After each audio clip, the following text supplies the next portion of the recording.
Welcome aboard the National Football Show. It's your boy, Dan Sileo.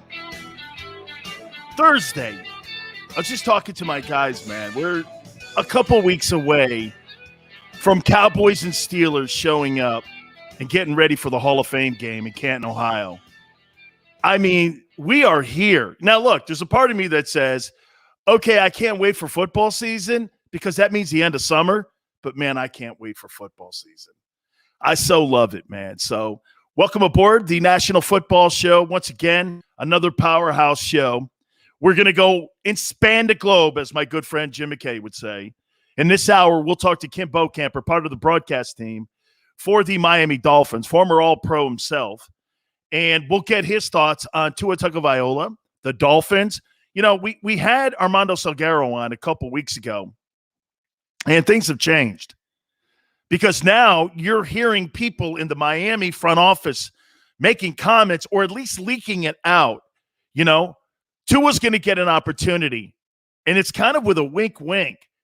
I still think there's an opportunity for them to potentially go after Deshaun Watson. And we're going to hear more information on that because according to all the people that are associated with the Houston Texans, we're going to get some clarity a little bit. I think that's what you can use, the word clarity, on the status of Deshaun Watson going into training camp. Are they going to put him on the commissioner's exempt list?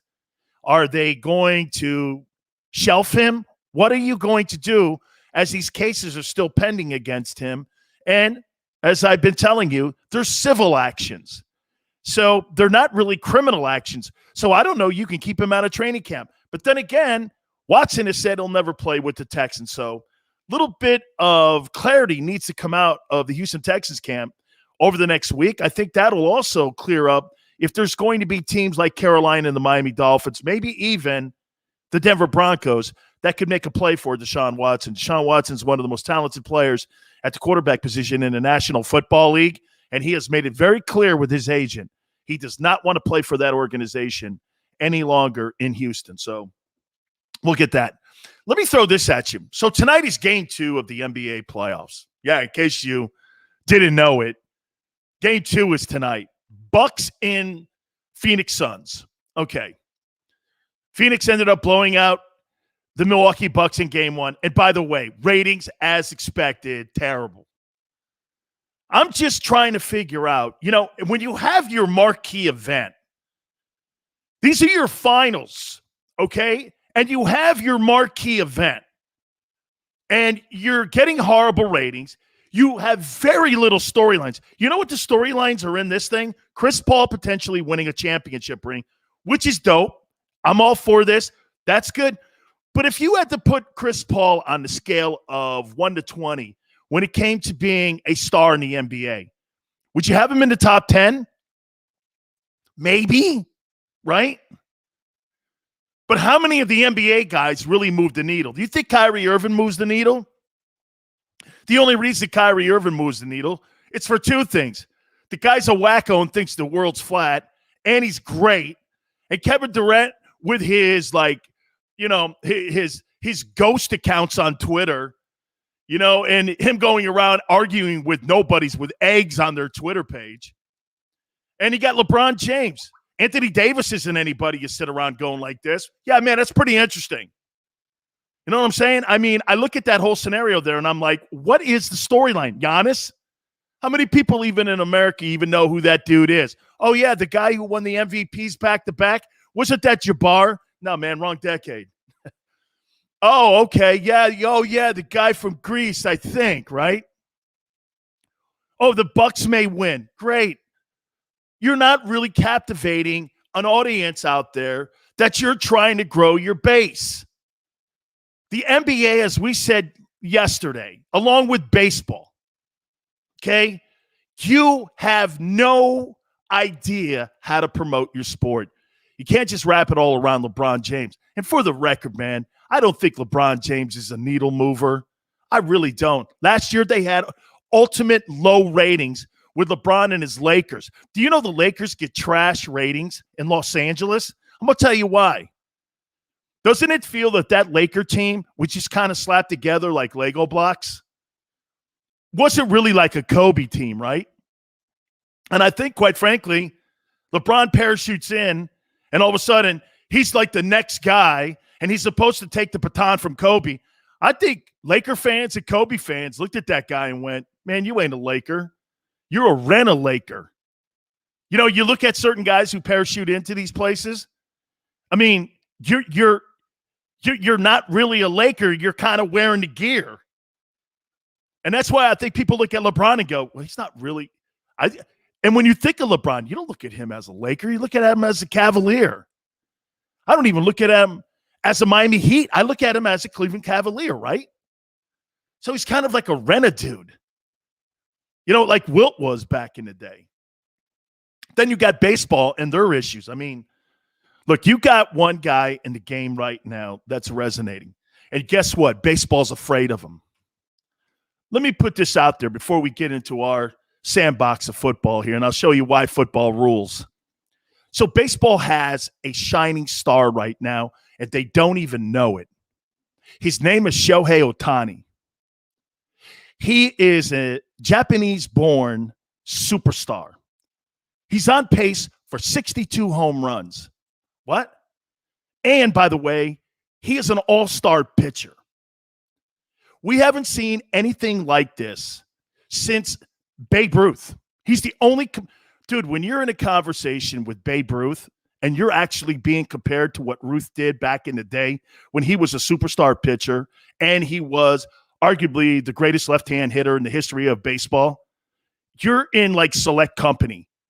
Nobody did what Ruth did. If Ruth went on to pitch back in the day, if you look at his numbers, he held the World Series number forever when it had the number up there that he had the lowest ERA in World Series history. Babe Ruth owned it.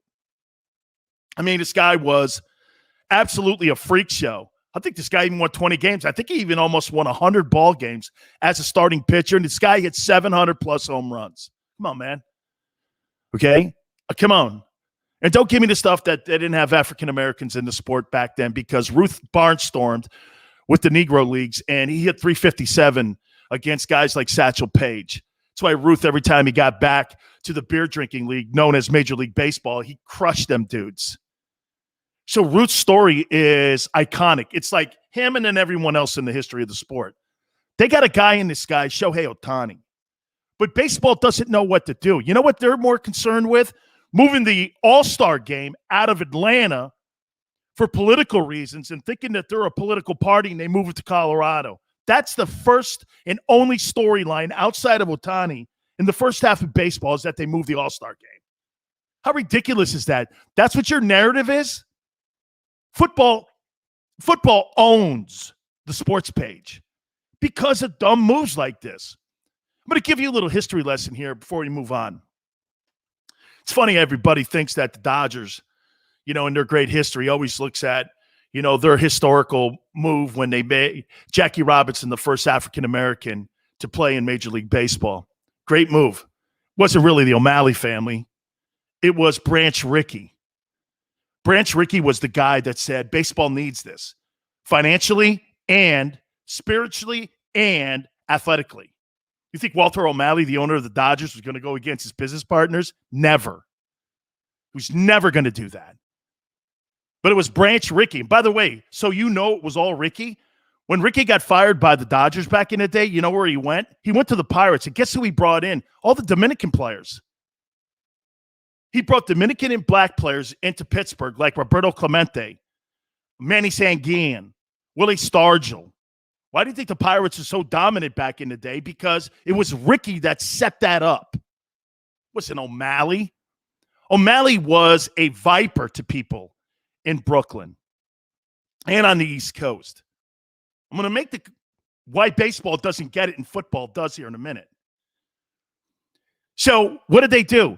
They moved the team to Los Angeles. You know Chavez Ravine is where Dodger Stadium is right now?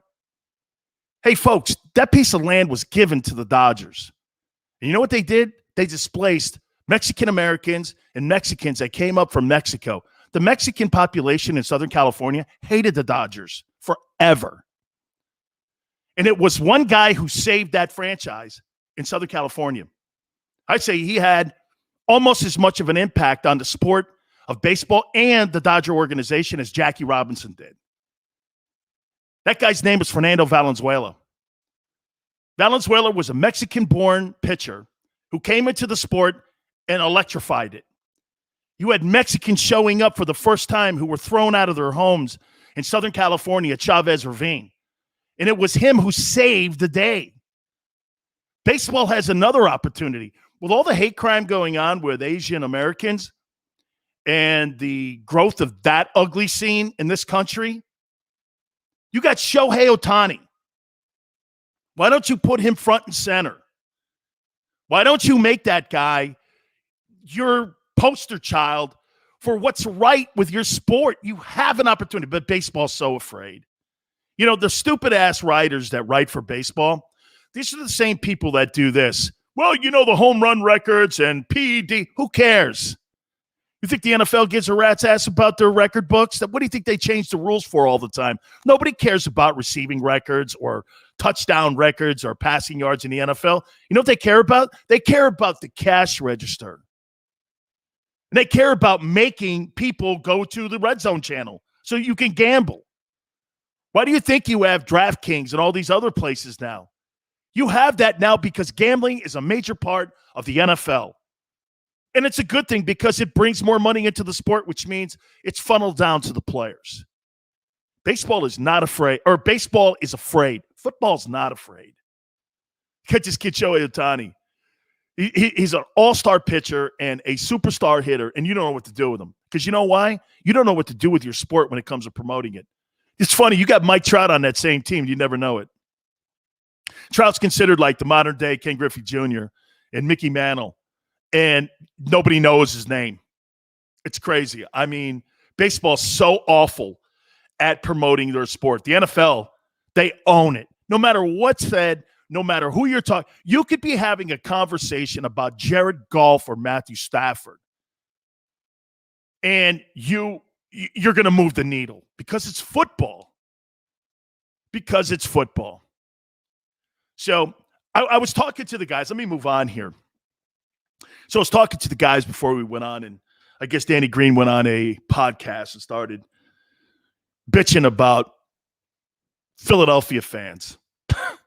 Good move, kid. Dude, what a dummy. What a dummy. Know the room. Know the room. Why add anything to the conversation? Now, listen, he was asked a question and he answered it. Sometimes when you're honest, man, you're going to get hammered for being honest. Trust me, I know. See, that's controversial when you're honest because most people can't handle honesty. I tell people this all the time. When you're honest, people don't like to hear the truth, dude. That's controversial because people always say this, Big Sills is controversial. No, I'm not. I'm truthful. And if you think that's controversial, who would ever thought controversial is truth? But it's just hidden. You know, it's a word that people like hide behind. Well, he's controversial. No, he's not. He just speaks the truth, no matter what side you're on when it comes to a topic. That's called being a talk show host. Okay? And if you don't like it, people are always going to dissect 5% of what you say. So Green's like, yeah, I wish Philly fans, and I'm paraphrasing here, were a little bit more supportive of Ben Simmons. Dude, you're going to tell a fan how to act? And especially in a city like that. I mean, Pittsburgh too. Boston. There's hotbed cities that when you start aiming your comments at the fan base, bro, 70% of that fan base is going to come back and put you on blast. And Ben Simmons is a person, in my opinion, who doesn't want to work at his game. This guy throws bricks against the backboard. He can't shoot. And get this, the most important thing is he's afraid to shoot. Who would have ever thought that you would add a narrative into an athlete using the word afraid? You know, I always thought athletes were the people that rowed out to sea with no oars in their boat. And those guys rowed out and they let the wind take it where it is, because you can't have 1 foot on the beach and 1 foot in the ocean and say, I'm all in. Ben Simmons is not all in on getting better. He doesn't work at his craft. Lamar Jackson is a great example of this. Lamar Jackson, this guy couldn't hit the broadside of a barn his first year when John Harbaugh put him into the starting lineup for the Ravens. I was like this, and I even said it.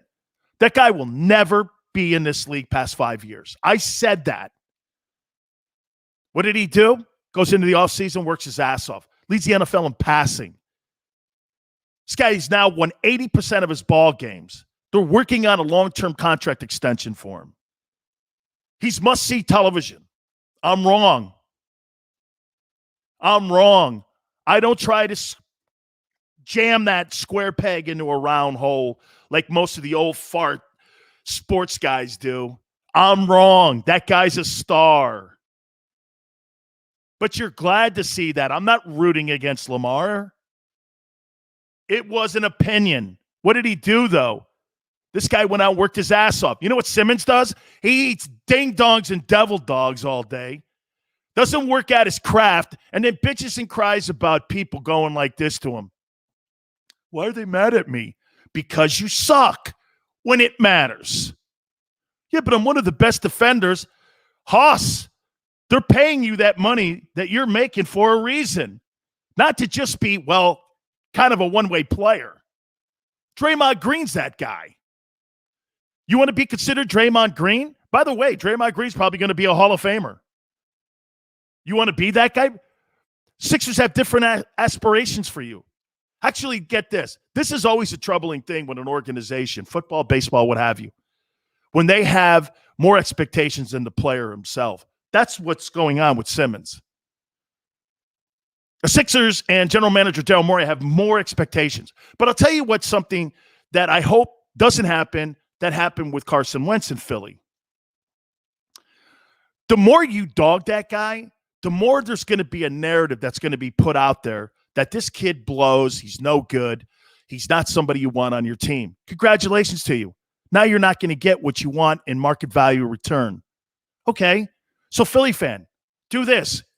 Keep banging on that guy like you did Wentz, and you'll never get a first rounder. Or you'll get garbage back in return. If you were trying to sell your house, would you light it on fire and go, yeah, man, we just had a fire here, you know? Or would you go like this? This house is in pristine shape. It's just great. We love living here. We really didn't want to move, you know? It's one of the greatest homes I've ever been in. Same thing with your car. Would you go, hey, it's been in a bunch of, wrecks here, a couple fender benders here, but it's really a decent car.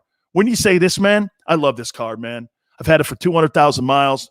I mean, you try to build what you're trying to sell instead of tearing it down. Because after a while, people are going to go like this. Yeah, that guy does suck. Yeah, I can't count on him in the clutch. Every time Philly guy opened his mouth and every time the Eagles opened their pie hole, the Colts were sitting back going, phenomenal. Yeah, we're going to have an open competition at the quarterback position in Philly. Congratulations to you. When you said that statement, you lost the first rounder. Look at what they did in Miami. Brian Flores comes out immediately and does this. Hey, man, we're 1,000% behind Tua Tagovailoa. Maybe they weren't behind the scenes, but they weren't going to give that public illusion out there that they were not going to be backing this guy. What the hell is that about? They knew how to at least keep their value for the guy that they drafted and moved up into the draft. They weren't going to diminish him any more than some of the public statement that's been thrown out there and a narrative that's been thrown out about Tua Tagovailoa. Passion's great in markets, but also understanding that, hey, if you want to get return on investment, which you barely do when you're trading a player, like, do you think the Green Bay Packers were ever going to get a return on investment for Aaron? What do you think the market value would be for Aaron Rodgers, even at 37? 3 first rounders? That guy could electrify your organization just being put in your huddle. And you're going to try to tell me, oh, well, he's really, he's kind of like an aloof guy. He's kind of hard to deal. Shut up, dude. Like Mark Murphy, be quiet. Do yourself a favor. Well, we do things here at the Packers. Dude, shut up, man. Nobody cares about that. So you hear these people talking and, Danny Green hitting the fans up in Philly. Dude, if I were you, man, I would demand a trade by just saying, I need out of here, man, because it ain't going to go well for you. That you are not going to win. How about this? Short of winning an NBA championship, you'll never win that fan base back. Never. How about this? You could have a career year and it won't matter. That's not how that's played there. In Philly, Haas, one aim of an arrow at that fan base, and it doesn't stick where you want it to, it's coming right back at you like a boomerang. You're not very smart. Not smart at all. So when people start ragging on, you know why I like Philly fan? Let me tell you why I like them. They hold you accountable. Are the expectations too high? No. You're a pro athlete. You make $500,000 a night. No. This is professional sports, not working, and no disrespect, at a 7-Eleven. My only pressure is getting up in the morning and getting my ass to work. That guy's got to perform. Being a pro athlete, some of these guys think it's like, well, bricklayers get up. They don't have pressure on them. Yeah, they're not making $500,000, and they have a harder job than you, kid. Don't get these guys sometimes. LeBron complaining about, well, we got back-to-back. Shut up, guy. No one wants to hear a billionaire complaining about working hard. That's why people hate you. They hate you because you talk like that, because it comes off like you're talking down to people. Hey, back-to-backs. Shut up. Just shut up, man. All right. I have different thought processes of what the Dolphins are going to do in the AFC East this coming season. I have one guy tell me, I don't know. I have another person say that they're going to be one of the hot teams coming up in 2021. One of my dear friends, Kim Bokamper, one of the absolutely best broadcasters who's part of the broadcast team for the Dolphins and former Pro Bowler himself. He'll join us next. You keep it right here on the National Football Show. I get scared sometimes. Of a lot of things. Joining in. Decisions. The dark. The dark. But I once heard someone say, but as I always say, it's okay to be afraid. As long as you face the fear. And keep moving forward. Wherever you are in life, count on the name trusted in insurance for over 80 years. Independence Blue Cross. The savoring taste of a good bag of beef jerky is so enjoyable at any time of the day, as long as you can find it. Here's what we suggest. Pure Bull Beef Jerky is our answer, and soon it will be yours. Locally produced in the Philadelphia region, this high-quality, healthy protein snack is easy to secure. Go to steersnacks.com, and you'll see hot garlic, tropical heat, Pure Bull dry rub, and our favorite, Huck and Fod. What's that? Huck and Fod. Go now to steersnacks.com. Welcome to the Wildwoods, the perfect place where you can safely do everything or nothing at all. Catch a wave, take a nap, go for a drive, grab a bite. It's your vacation, and we're doing everything we can to make it a safe one. The Wildwoods. Your vacation, your way. The International Brotherhood of Electrical Workers, Local Union 98, is a proud sponsor of The Labor Show with J. Doc and Krause every Saturday night from 6 till 8 p.m. IBEW Local 98's highly trained and superbly skilled electricians are the best in the business, setting the highest safety standards in the electrical industry. So when you're planning your next industrial, commercial, or residential project, choose an IBEW Local 98 union contractor. Learn more at ibew98.org.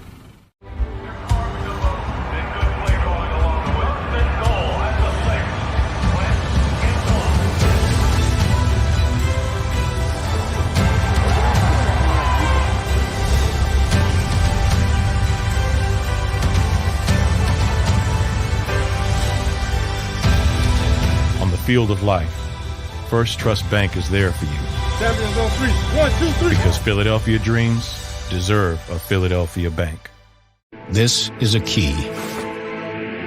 It's a family tree. It's a pair of wings. It's a secret handshake. And a ticket to anywhere in the world. It's more than a uniform. It's the door to a world most people only dream of. There's Strong, and then there's Army Strong. Try it on at GoArmy.com.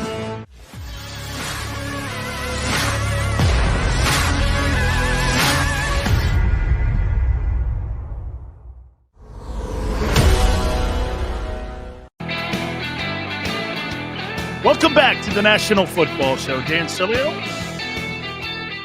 You know, one of the great times in my life was spent in South Florida.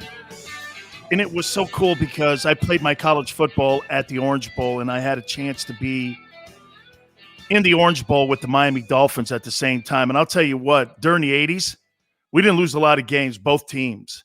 And we were like rock stars in South Florida, both Dolphins and Hurricanes. And my relationship and our relationship, the Hurricanes, with Don Shula and that organization was just second to none. And over the time, I got to be friends with many of the people that were in that organization. And one of them is joining us right now, and he's part of the broadcast team for the Miami Dolphins. He's my friend, Kim Bokamper. And I got to start it out by saying this, folks.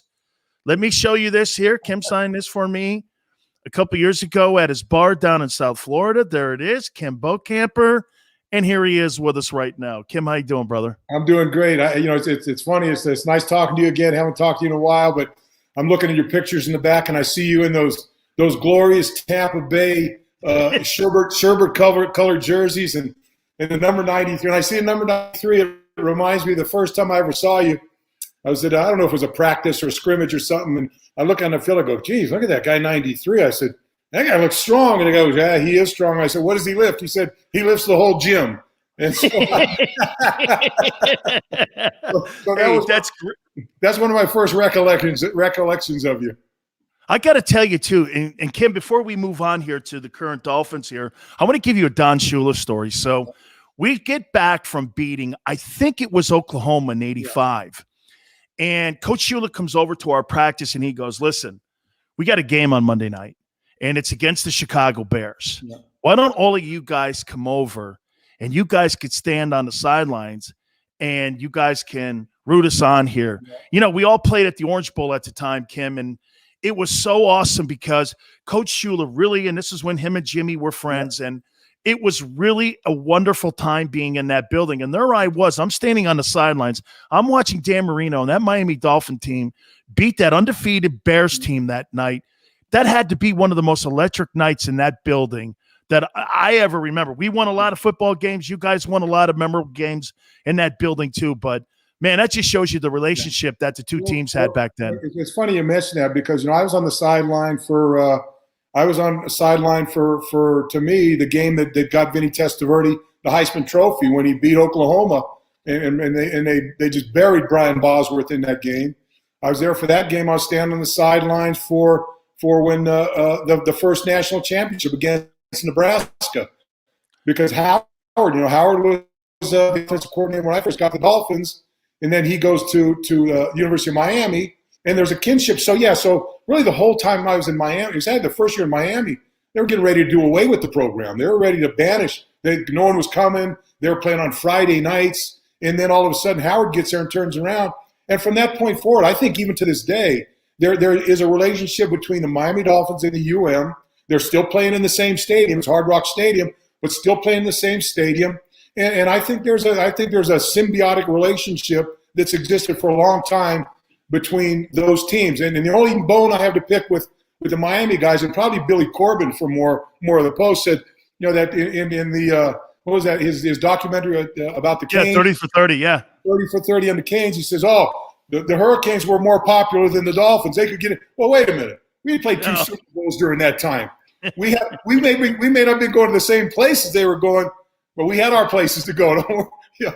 So anyway. No. I always too, Yeah, but I always told people, I was like, let me tell you something. And I've had conversations with, people from the Steelers like Terry Bradshaw, and I go, look, you guys won 4 Super Bowls in 6 years.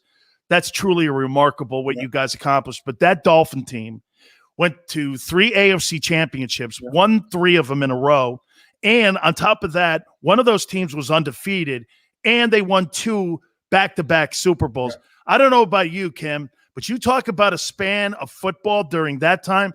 I always tell people that was the golden age of football. The Raider dynasty was there. The Chargers were good. There were so many good teams, right? It was still good. The Giants were coming on. It was good stuff. But look, there were some days where if you're a football fan, you had Saturday with the Canes in the Orange Bowl, Sunday with the Dolphins in the Orange Bowl. Nothing better than that. Although when we got there, the field was pretty chewed up by you guys out there, but we may do. Absolutely. Kim, let me throw this at you here and get into really what I guess the 24,000 question is here, and that is Tua Tagovailoa. I watch Justin Herbert, and I say this to people. I don't care what anyone says. You're always going to be evaluated, especially at the quarterback position, to the people that were drafted in your draft, like Dan Marino was in the 83 draft, what have you. You're always going to be in that conversation. When I watched Herbert in Chargerville, I was like, wow. When I saw even Joe Burrow with Cincinnati, I went, this kid can play. Yeah. When I watched Tua last year, I did this. I don't know. Yeah. And I finished the year like that with him. Give me your assessment. Maybe I'm off base. Yeah, no, I don't think you are. But I think I can give you a couple different ideas. Like I saw. I didn't see much of Herbert because we're on the East Coast and he's playing, in Oregon and those games. And I caught maybe the first half a couple. And I really was never impressed with him in college. Now with Tua, when you saw him in Alabama, boy, this was a lightning in a bottle guy, right? And so you saw that, and so you kind of got enamored with that. And then with the injury to him, and Herbert going to San Diego, and Burrow doing what he's doing, but here's what I would say, and I'm kind of with you. If I look back at Tua's rookie year with the Dolphins, there's a couple things that really popped out to me. One was that he's not as fast as I thought he was. He's elusive. He can move in the pocket. But he's not Kyler Murray. He's not going to go the distance. He's not going he's not going to be that guy. But he's going to be able to pick up. He's fast enough to where he can pick up yards. But he's not going to take it 70 like some of these new young quarterbacks can do. So that was one thing. And the other thing was, his arm strength wasn't quite what I expected either. But then I kind of backtracked a little bit, and I still believe those two things. But I backtrack a little bit, and I look at the offseason that Justin Herbert had and Burrow had going into their rookie year. They got to get with receivers, work out, time, do all that kind of stuff, and get all that stuff. They got to go to OTA. Well, they didn't have OTAs, but they got to do all the things with physically. They worked out with their receivers and did that. Meanwhile, the whole time, Tua's just rehabbing his hip, right? He's just rehabbing his hip and trying. He didn't throw a football until the first day of training camp. So he missed all that off-season stuff. So as I sit here right now, I'm saying it's an unfinished slate. If you see him now, he's ripped. Look, this is a proud guy, and this is a classy guy, and his family is very proud. And this is a guy that wants to show everybody that they're wrong. And he's not no, you're wrong. He goes, no, look, I'm just going to do my due diligence. I'm going to do my work, and I'm going to come out there. He's ripped. He's faster. I'm sure his arm strength is going to be a little better.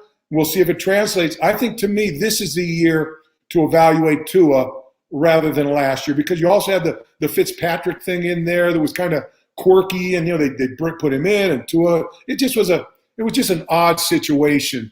But it was odd because they were winning, but you want to get your young guy in there, but you want so it was just an odd thing. So I just kind of, to wrap it up, I just think judging Tua last year maybe a little bit, I don't want to say unfair, just a little bit. I don't think you get the full picture. I think this year with him coming in, you get the full picture, and now you judge him legitimately. Is he a guy or not a guy, or is he just another guy? And so. They've got him more weapons, and I'll tell you this, and you know this, Dan, better than anybody. The game's going to be won and lost at the line of scrimmage. Dolphins drafted 3 offensive linemen last year. Every one of them started. They played valuable snaps. And one thing that the Brian Flores regime has done in the short period he's been here is you can see they've done a great job. They've done a better job than probably the last 4 or 5 coaching staffs with the Dolphins. I hate to put the Dolphins in that mix, but that's where we are. You're seeing players improve dramatically from year 1 to year 2 and from year 2 to year 3. So you got 3 offensive linemen in there that were rookies last year that played a bunch of downs and played really well. Coming into their second year, you draft another big kid and that probably play right tackle, and William Eichenberg out of Notre Dame. I think I may be the only one holding this opinion. I think their offensive line may very well be the strength of this football team. And if it's the strength of this football team, it certainly is going to help Tua to get his job done the way he wants to have it done. So many things unravel there, and I'm going to get to those here in a second. Let me throw this at you here too. I think, like you just said, and I think you just convinced me of something. Justin Herbert and Joe Burrow were throwing from behind, and when you're throwing from behind, Kim, you're going to put giant numbers up, and when you're not winning, you're going to see guys that are going to go, you're going to go like this. Man, I'll tell you what, same thing with Deshaun Watson in some factors last year. They had a horrible season, but he's putting up these big numbers. They just didn't have a defense, nor could they run a football. So when you're playing from behind, you're going to see these guys put bigger numbers up. Tua was in a system that was asking him to do particular things each and every single Sunday because they were winning, like you were saying. You're more confined to that, especially when you're a rookie. I'm not making excuses up for him, Kim, but that's kind of what the landscape is. Yeah. When you're winning, you're more confined into the game plan. Right. Yeah. And you had every time they drop Fitz in there, he'd be Fitz. So it was that thing. But to me, it's just like I said, I just think the evaluation last year was I don't want to say unfair, because he went in and played, and if you play, you got to play well. And I don't think he played as bad as people. I think when you go back and you look at the numbers, when you look at his numbers and you look at him against you, and you go back to John Elway, you can go back to Peyton Manning, you can go back to all these guys and look at his rookie numbers. And I'm talking about guys that have had Hall of Fame careers or maybe future Hall of Famers, and even Josh Allen up in Buffalo. He had better rookie numbers than he had. So you're evaluating him off numbers that were good, were good enough for guys to turn out to be Hall of Famers or future Hall of Famers. Well, let's give him that year to see if, he can build off that and be the type of player that everyone's expecting him to be. You brought up the personnel on the football team, and I want to start with Chris Greer, the GM here. And no shade on anybody, but I'll say this to you. In my years growing up as a young kid, the Miami Dolphins were the gold standard because the Robbie family was a football family. Yeah. And the owners, since those guys, I don't know, I think hiring non-football type or not getting it right, maybe that's the one. Yeah. And I'm not throwing shade on anybody like Jeff Fire. I'm not doing any of that.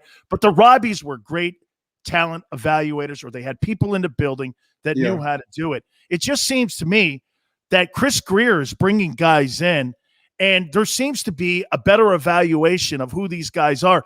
And as you know, Kim, it's not just about the first and second round guys. It's about finding guys in free agency, later rounds, because the majority of the league, people don't realize this, half the league is undrafted players or later round guys. Right. So, I mean, am I right when I say that and I see that assessment from outside that he's doing a good job?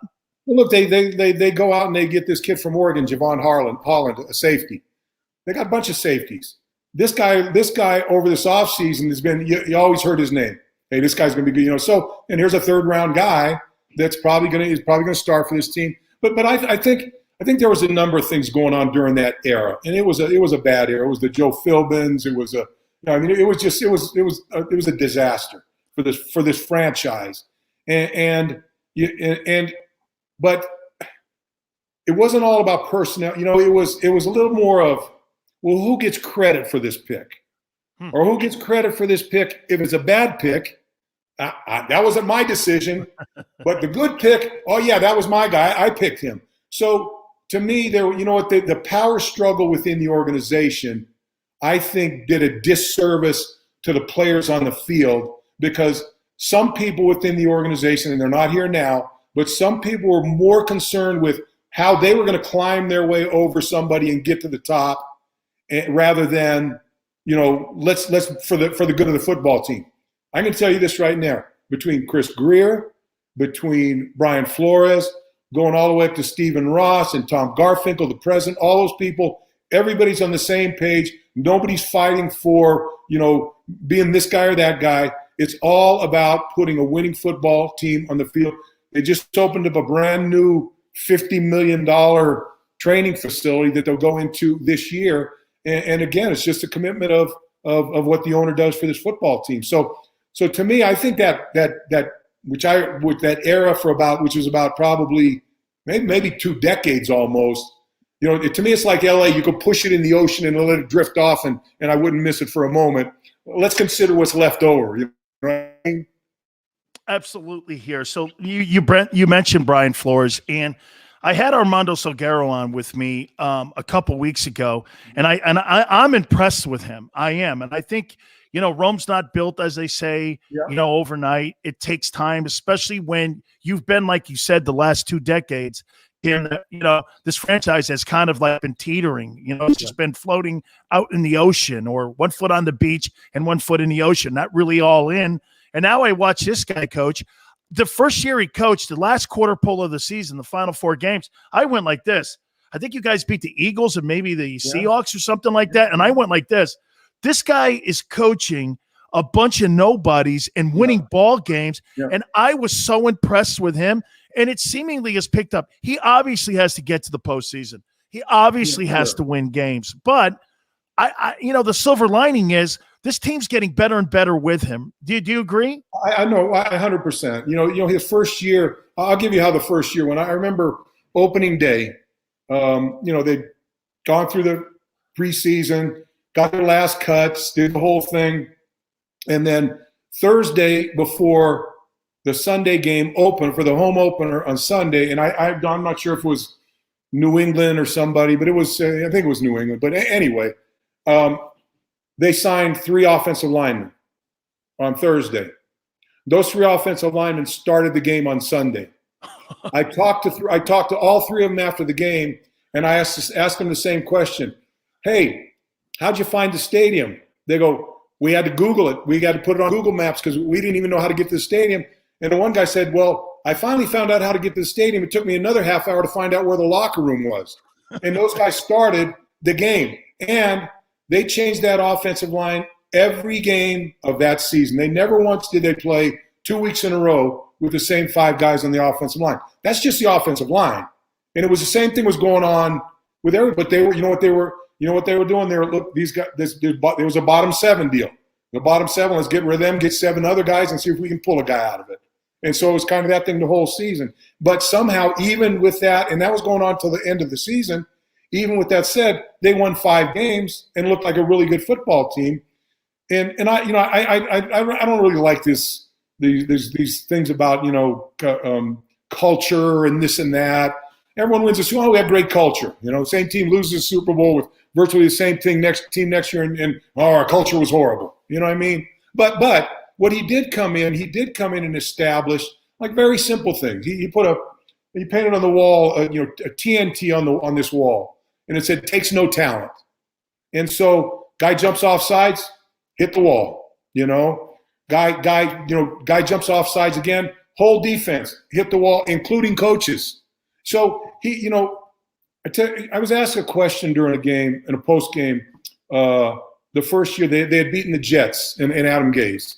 And I was asked, Kim, because I do the coaches show, so I get to know those guys pretty well. And so he said, look, both those guys well. You know Brian well, and Adam Gase well. What's the difference between the two? And I said, well, I was concerned with Adam Gase in his second year when we went out to L.A. and played the Rams out there, their first year in L.A.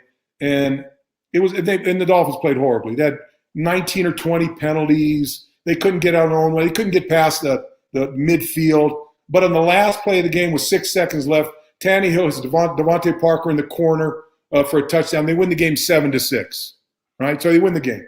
So I'm in the post-game press conference after, and after all hey, you guys won, And I said, Coach, I said, let me ask you a question. I said, you had 20 penalties in the game. Are you concerned about that? No, I don't concern myself with penalties. Whatever, they're going to happen. I don't concern myself with them. That's point one. Point two, they played the Dolphins the last game, and it's coming down the line. I think the Jets are ahead by 1. The Dolphins are moving the ball down the field. They're going to kick a field goal and go ahead, or one way or another.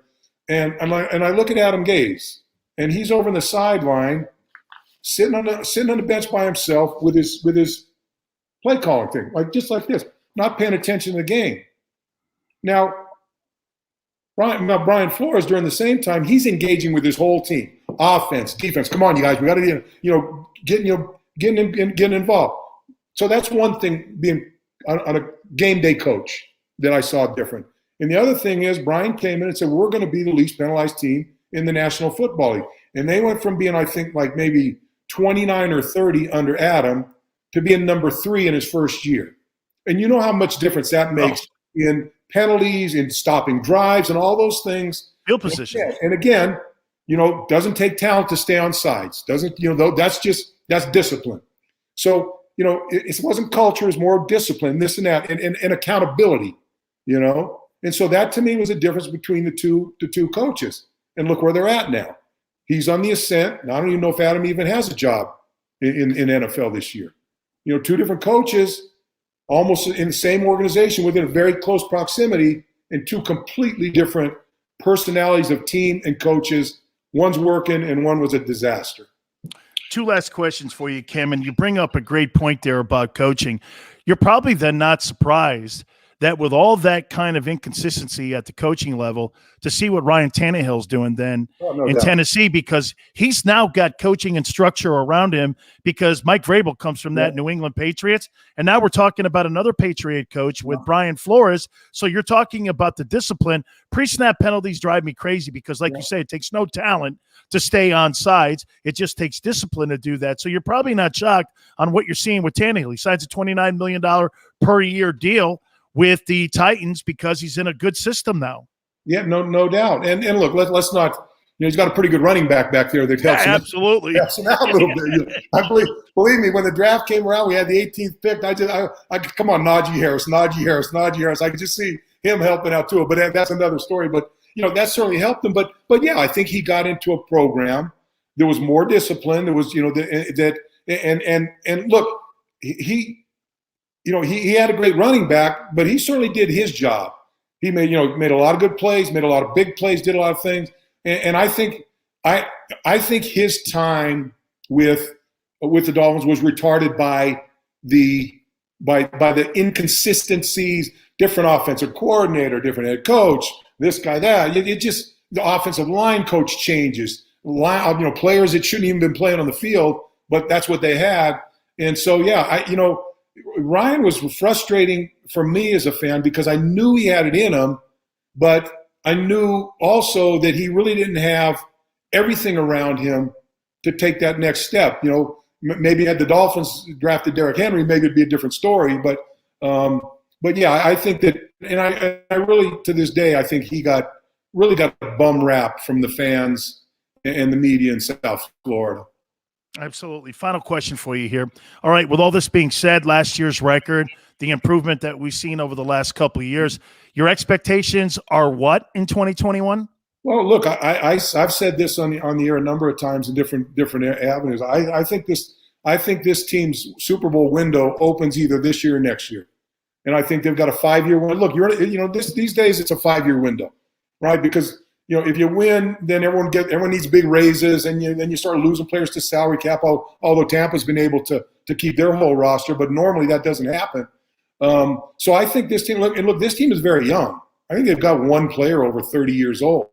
You got, like I said, you got 3 offensive linemen that were rookies last year. All the rookies over the last couple of years have played a lot, so they've all played a lot of meaningful downs. And so I think the expectations for this team is I would expect them to be a playoff team this year. Look, Buffalo's Buffalo may be one of the top 2 or 3 teams in the National Football League. They had to play them twice. New England, Bill Belichick wants to prove that, hey, it was a Tom Brady or Bill Belichick. Well, right now Tom Brady's is leading that poll, right? So Bill wants to get so Bill Belichick's Bill's going to be he's going to have his team playing at the top, at their top level. So it's not going to be easy. But I think this team is good enough. Especially you get Jalen Waddle, you get some speed. You got speed in the receivers. I think defensively they're coming around. Got a lot of pass rushers, and they do that amoeba defense where you don't know who's coming. And so I think they'd be a playoff team this year. And I think if they make the playoffs this year, then they're in that 5-year window to be a Super Bowl type team where you're in that, where you know how it is. If you're in the playoffs every year, especially if you can get a home game and a bye, one game, and you're in the AFC Championship game or NFC Championship game.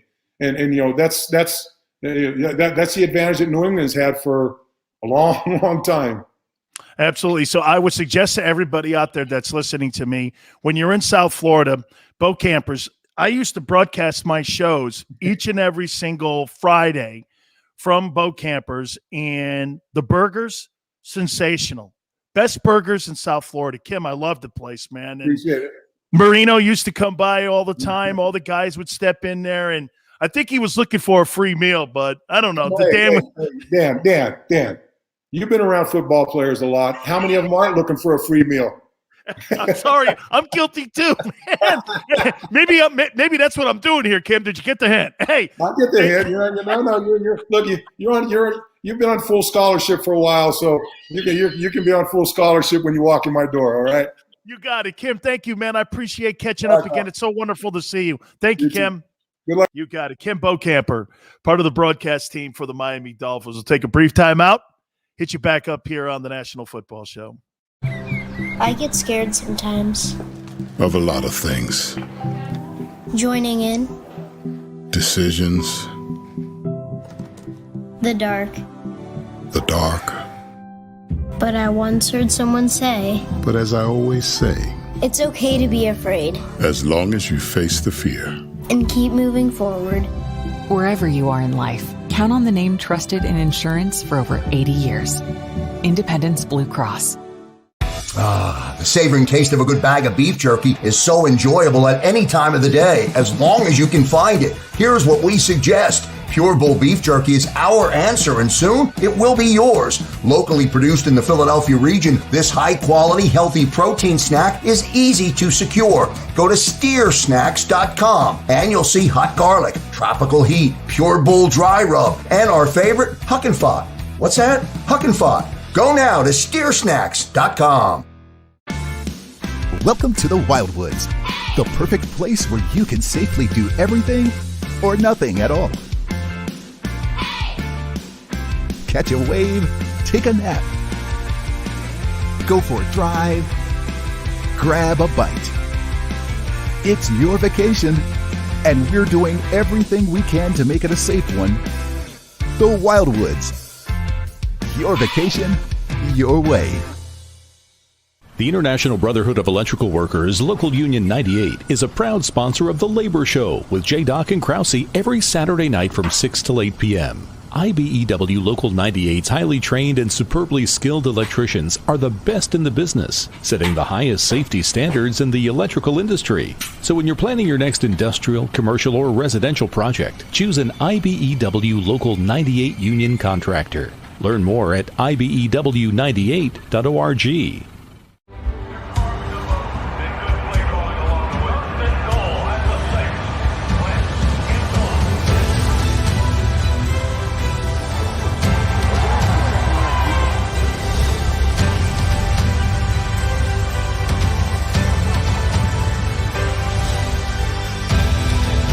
Field of life, First Trust Bank is there for you. Champions on three. 1, 2, 3. Because Philadelphia dreams deserve a Philadelphia bank. This is a key. It's a family tree. It's a pair of wings. It's a secret handshake. And a ticket to anywhere in the world. It's more than a uniform. It's the door to a world most people only dream of. There's Strong, and then there's Army Strong. Try it on at GoArmy.com.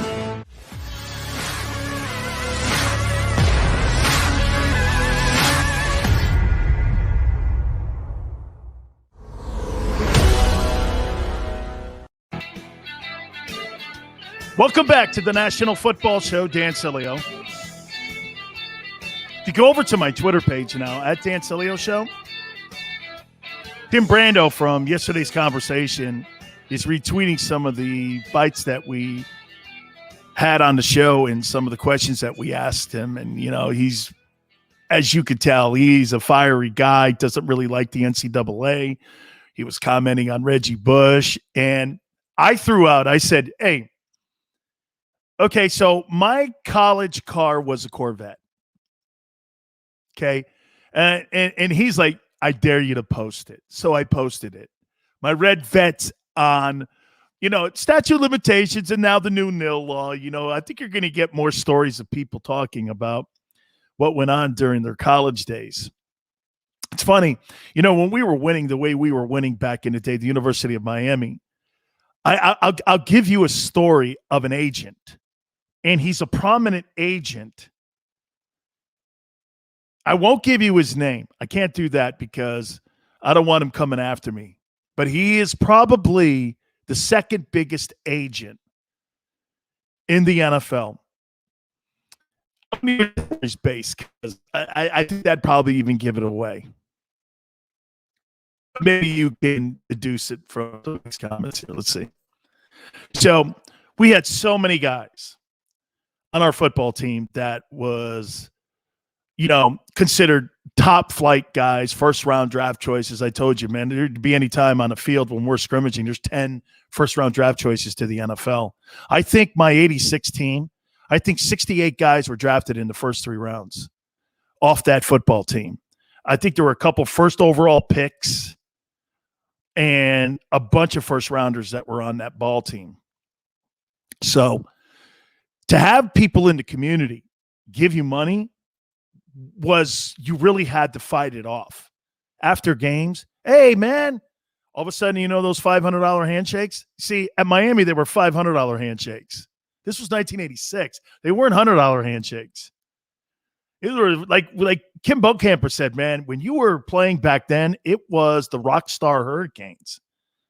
Guys gave you money left and right. I'll never forget. So this is just me, and I was projected to be a first-round draft choice. I ended up coming out early, the whole thing with the NCAA. I still, in today's standards, was a second-round draft choice, okay, even as a junior. So I'll never forget, this agent came over to me, and he had $10,000 in a brown paper bag. And Jimmy hated this guy. He hated this guy. He was always hanging around the Hurricane players, always. So he goes, hey, this is for you. I open it up, and it's $10,000 in like $100 bills. It was like a drug deal. I'm looking, I'm going, what's this for? He goes, well, I'm opening a representation firm, and I'd like to represent you once you leave Miami, or, you know, take care of some of the things that you may need now. And so I looked at the money, and I was like, I'll remember this. I took it home to my house in Stamford, Connecticut. My grandfather goes like this. I had a brown paper bag, and he goes like this. He looks at it, and he's like, where'd you get this money from? I go, guy gave it to me. He goes, a guy gave it to you. Give it back. I had taken $1,200 out of or something. I took my boys to a meal in New York. We went to like Spark Steakhouse. We had like $500 meal. It was crazy great, man, right? Grandfather goes, man, you take this, you'll take anything. And so I look down, I go back, I throw it to him. And then he's like, no, I want you to have it. So then I look over at one of my position coaches, Gary Stevens, and I go, Coach, hey, here's mine. I threw it to him.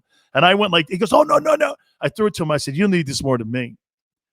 That was the kind of pressure that was on when you're a program, say like today with Alabama. You don't think those Alabama kids don't have people, especially with social media today, that are constantly throwing money at them? Everywhere I went in the community, I never paid for a meal. I lived in a condo. I didn't pay rent. I mean, it was, or how about this? The rent we paid, we were living in this condo on Brickell Avenue, and it must have been $2,000. They were charging us $200 a month to live there, and all 3 of us chipped in and paid, and we're living on Brickell Avenue in South Florida. It was crazy. This was going into my senior year. And I was like, I lived on campus the rest of the time. Then I lived off campus my junior year. But my senior year, I had this place with two other guys that were also like big time drafting. It was a common thing. And you know, it's funny. People back then would look at you and go, my God, you're taking benefits. I'm like, benefits? You're lucky I'm here. And that's how we looked at it. And I'm so happy to see these kids being paid. So go over there, and Tim Brando's blasting on the NCAA. All right, we'll take a quick timeout. You keep it here on the National Football Show. I get scared sometimes. Of a lot of things. Joining in. Decisions. The dark. The dark. But I once heard someone say, But as I always say, it's okay to be afraid. as long as you face the fear. And keep moving forward. Wherever you are in life, count on the name trusted in insurance for over 80 years. Independence Blue Cross. The savoring taste of a good bag of beef jerky is so enjoyable at any time of the day, as long as you can find it. Here's what we suggest. Pure Bull Beef Jerky is our answer, and soon it will be yours. Locally produced in the Philadelphia region, this high-quality, healthy protein snack is easy to secure. Go to steersnacks.com, and you'll see hot garlic, tropical heat, Pure Bull dry rub, and our favorite, Huck and Fod.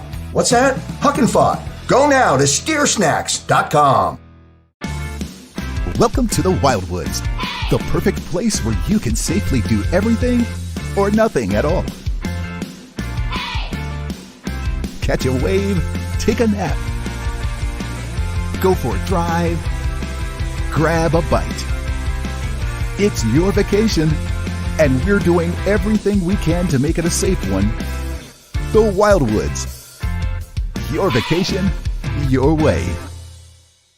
The International Brotherhood of Electrical Workers, Local Union 98, is a proud sponsor of The Labor Show with J. and Krause every Saturday night from 6 till 8 p.m. IBEW Local 98's highly trained and superbly skilled electricians are the best in the business, setting the highest safety standards in the electrical industry. So when you're planning your next industrial, commercial, or residential project, choose an IBEW Local 98 union contractor. Learn more at ibew98.org.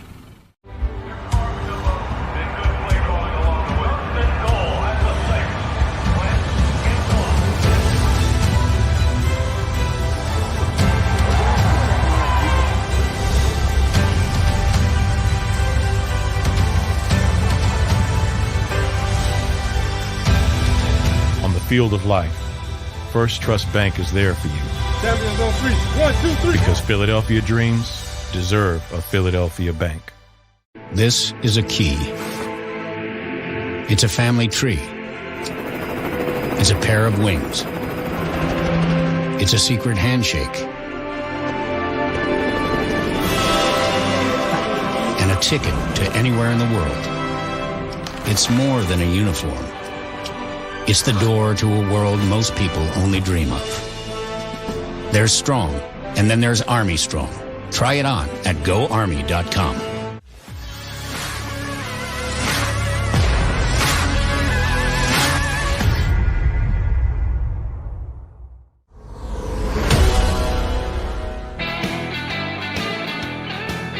Welcome back to the National Football Show. Dan Sileo.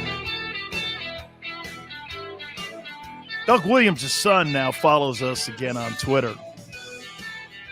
Doug was on with us yesterday. You can go over to the JAKIB Media channel, National Football Show channel, and you can watch it, share it, like it, what have you. And we were talking about our relationship, and if you listen to that interview, you can just hear, I hope, the amount of respect that I have for Doug. And you know, I posted something there about our relationship at the end, and his son now follows us. And his son, I believe, played quarterback at Grambling too, in his father's footsteps. And I think he's a position coach somewhere. I'm not sure where. And I got a lot of nice, responses from that. It's funny. I actually had somebody go, Sileo, I thought you were a racist. I'm like, yeah, one of my closest friends is Doug Williams. Yeah, I'm sure Doug's friends with someone like, yeah, right. It just shows you a little bit of what, social media and the narrative that people take out of a bite, an interview, maybe a mistake on the air. Not saying I haven't. Look, when you're on the air as long as I've been on the air 27 years. And in that time frame, you're going to say things that don't land right. You just are. Or people are going to misconstrue them in certain ways. It's what the business is. And when you have a slant towards being conservative versus being liberal, people are going to give more people the opportunity when you're a liberal if you make mistakes. Hence, Jimmy Fallon, Jimmy Kimmel, Howard Stern for that matter. Howard was off the chain. And now all of a sudden, he's like, everybody's buddy. And he was ripping gays and everybody on the planet. But all of a sudden now, it's like that never existed, right? You can't kind of change how you got to where you were and trying to erase that history. There's a reason he's making $100 million a year now. It's because of who he was back in New York when he was on WNBC. People try to erase that. I made a mistake back in 2012. I said a stupid comment, and that's all it was. But in my business, that's what they do. And it's funny, like if you look at all the people from Ice Cube to everybody that's been on our show, it's funny how people will dissect it. And you know what? It's not really even the listener. It's people in your business that do that stuff. The fake accounts, the burner accounts and stuff like that, because they don't want anybody else to get ahead. And let me give you a for instance. This stuff that's going on with Rachel Nichols and Maria Taylor at ESPN is a prime example of that. Look at these two, and now you're throwing Adrian Wojnarowski into this thing too, where all these people are cutthroats. They'll hit you in the knee like a Nancy Kerrigan knee injury from Tanya Harding to get wherever they want to get to when they want to climb up the ladder and they want to advance. And now you're seeing that play out. Get this, Disney's called a massive meeting to try to see what's going on at ESPN. ESPN right now is being run like a frat house. There's no professionalism in that building. You're too concerned about woke. You're too concerned about, BLM, instead of doing what you do for a living, presenting sports. ESPN, like CNN, has fallen and forgotten to get up, and they don't understand why people tune into them. That's why 65% of their audience is gone, because people are tuning in and not getting what they walk into the sub shop to get. You're walking in there and you're like, this is not what I want. So it's classic watching ESPN go through a lot of pain right now, because you know why? They've set themselves up for this. And they took Rachel Nichols off the broadcast.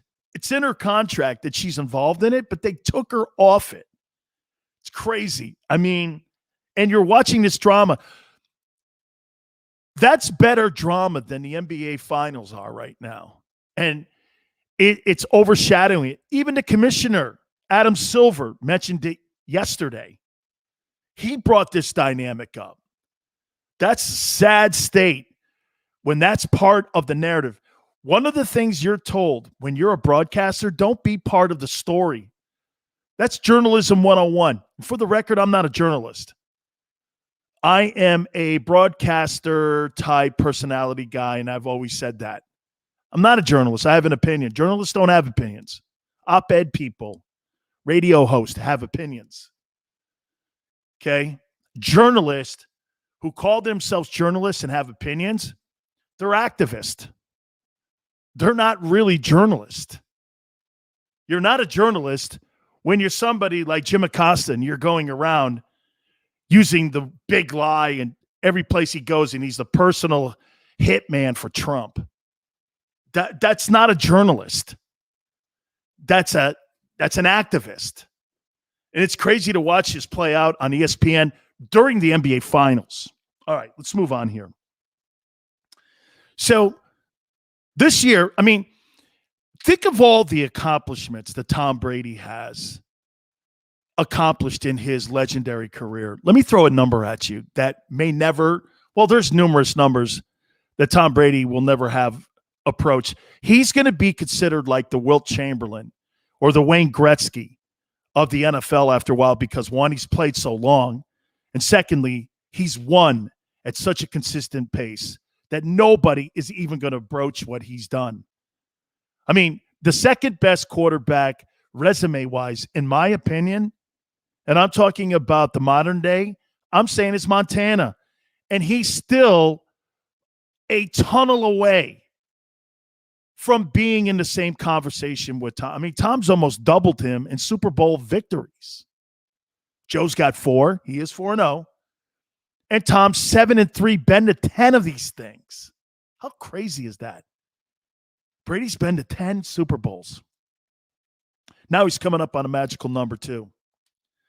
700 total touchdowns. I'll say it again. 700 total touchdowns. Let me get the exact number here. During the regular season, he's got 551, and he's got 83 touchdowns in the postseason. So he's at 664 touchdowns. He's 36 TDs this year away from hitting 700. And with a healthy year and another expected year of greatness out of Brady, he's going to hit that number. 700 touchdowns. Man, you're never going to see people broach any of the accomplishments that Tom has done. So here, just off the top of your head, he's the all-time winningest regular season player in NFL history at the position. He's the all-time postseason winner in NFL history. This is winning. He's like in the conversation going back and forth now about the all-time touchdown passing guy. Yardage. Not that those things matter, but man, you talk about putting your feet in the sand and making an imprint. He clearly has. I've always said this about Michael Jordan. Jordan's scoring titles and all the things that he accomplished, all the All-NBA teams and his impact on the NBA. Jordan's greatest accomplishments were that 70-win basketball team that he was on, and also the fact that he was 6-0 with 6 finals MVPs. Those are his greatest accomplishments. And then you add the other stuff into the mix, and then you add he's a Hall of Famer. See, I always told everyone when I was broadcasting, we had Kim Bokamper on with us in the first hour. I always told people when I was broadcasting down in Miami, Dan Marino's records will be fleeting. You're not going to look at Dan Marino in the same light in 10 years. And it's true. When you look at Dan Marino today, with all those records that he had, numerous people have blown by him. His records are all gone. People look at Dan Marino as one of the best quarterbacks to ever play. It's funny. When Dan was in the game, people looked at him in the same conversation with John Elway. 10 years removed from that, people don't look at Dan Marino in the same light as John Elway because John Elway won Super Bowls and was iconic. My point is, records are fleeting. Rings aren't. When you're somebody that has accomplished winning the Holy Grail and you've won championships along with your accomplishments, that's putting the cherry on top of the cake. That's when people perceive you to be better today than they did back then. We see that all the time. It's funny, isn't it? When you think of Michael Jordan, when that 30 for 30 came out, Last Dance, and we were watching that thing, didn't you do this? Man, Jordan's fantastic. He's great. Jordan's legacy and how we perceive Michael Jordan has gotten bigger since his last basketball game, has it not? It's gotten bigger. You think of him in a different light because you have LeBron James in the game and you're going, man, he ain't MJ. Then you drop that documentary and you're like, man, MJ's just, he's just somebody special. Well, that's what we're going to do with Brady. We're going to look at Tom Brady 10 years from now, and every human being from The time he retires will be gauged by that guy. And when you start talking about Patrick Mahomes, watch this. When you think of Patrick Mahomes, do you compare him to Tom Brady? Anybody who does is an idiot. This guy's been to 2 Super Bowls. Jim Plunkett's been to 2 Super Bowls. You know the difference is? Jim Plunkett won 2. Some of you out there are probably saying, who's Jim Plunkett? Yeah, right. Phil Simms went to 2 Super Bowls. I mean, I could name you numerous guys that have been to 2. Yeah, but not nobody's going to remember the flair. Nobody remembers Dan Marino and the impact that he had. You were like, damn, this guy's unbelievable, man.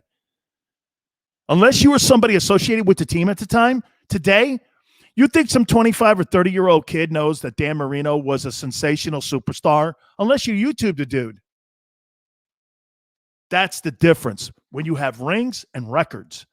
When you just have records, that's fleeting. You know, it's funny. I asked Dan Marino this question one time. I said, Dan, what would you rather have? Hall of Fame ring or a Super Bowl ring? You know what he said? Hall of Fame ring. That's all I needed to know about him.